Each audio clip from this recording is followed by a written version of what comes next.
on what to eat and how to eat healthy. And we have 2 new additions to our collection. So, Michelle, why don't you tell us what these 2 things are? Sure. So, edamame is a wonderful vegetarian and vegan option for people. It's high in protein. So edamame? Edamame. It's a Japanese awesome. food. They're so good. So basically what you do with them is they generally come frozen. You can get them in the pod or outside of the pod. And you would just boil them if they're frozen for 2 or 3 minutes just to take the chill out of them. Drain the water, and then you can add a bit of olive oil and sea salt to the pan and just toss them around. And they're awesome on a Saturday or Sunday when you're sitting around the house and you're looking for a filling snack. I just have a cup and a half of them and munch away while I'm sitting in front of the television. Oh, right. You can get them outside of the pot as well, and in that case, I'll typically add them to a salad. Yeah. Okay, so I mean, outside of the pot, they look almost like soybeans.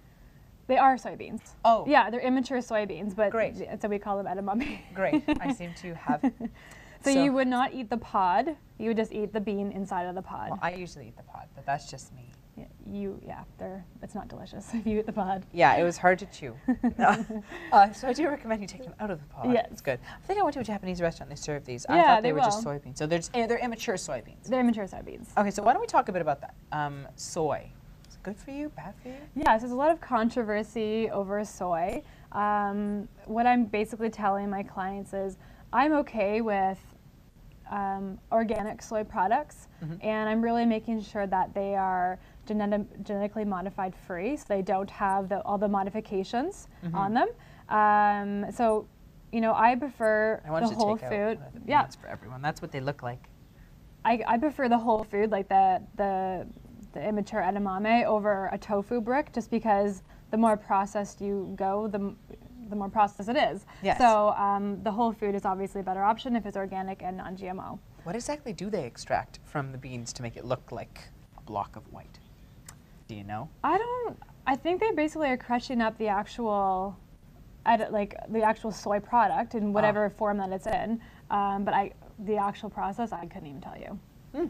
Interesting. Okay, so what is this? So this is hemp seeds, and this is another really great option that I give to a lot of my vegetarian and vegan clients. So basically, hemp hearts are protein-rich seeds that you can add to anything that doesn't have protein already in it to make that meal protein-rich. So for example, you could add hemp seeds to oatmeal to bring it or make it protein-rich. You can add it to a bowl of fruit.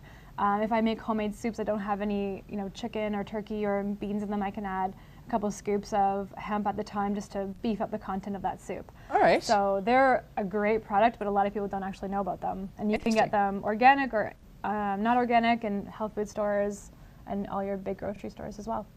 Yeah. Interesting. I didn't actually know they existed, and now I do. Yes. They have a bit of an earthy flavor, so it's a bit to get used to, but I mean, they're great if you end up liking them. Cool. Okay, so I want to know now, what if somebody's gluten intolerant or lactose intolerant? How are they supposed to eat healthy? Okay, so all of these foods are gluten-free.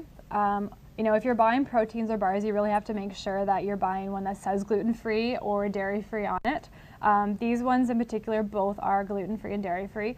Of course, if you're lactose intolerant or dairy sensitive, you would not be eating Greek yogurt. You should not. No. But an alternative is actually coconut yogurt, which I use a lot. I don't eat dairy, so I will use coconut yogurt. Coconut yogurt? Yeah, it's amazing. Ooh. And it doesn't actually have very much protein in it, so then I'll add hemp seeds and all my fruit, and that actually will give me the protein content, but still the texture of the yogurt that a lot of people really like. So is coconut yogurt sweet?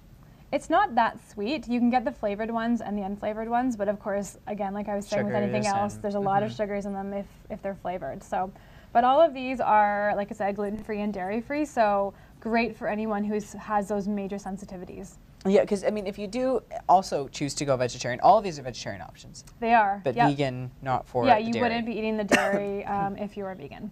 Cool. Yeah. Okay, so I mean, for vegetarians, obviously, this is great.